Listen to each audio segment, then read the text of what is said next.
Første etape, det er simpelthen 126 km i fantastisk terræn. Fra Esteban op mod Gran Colombier, ned ad Gran Colombier, hen til Montechat, op i Montechat, tilbage igen, rundt om søen og natur.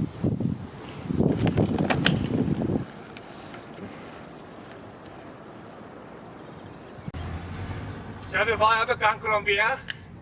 Den første hugtand af de to, I skal møde på den første etape.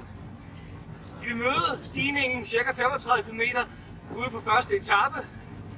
I har en opkørsel, og derefter kommer en kategoriseret stigning på 8,5 km, hvor det stiger 9,9%.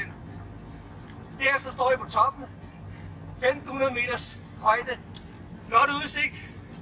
Der venter en nedkørsel, ind i det efter skal op ad Montechat. Ny, lækker, bisk stigning. Det er inde på kongeetappen, Sulfans kongeetappe. I er på vej ind. Overnulsving efter overnulsving. 15% stigning her. Jeg har kun kørt 43 km, siden vi forlod Esteban. God hård første dag som opvarmning til de 4 helt unikke cykeletapper til juni.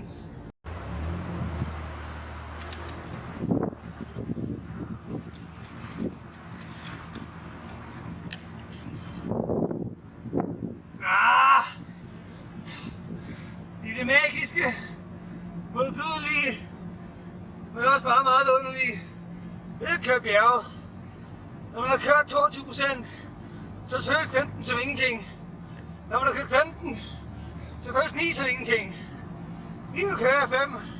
Det er som fadvej.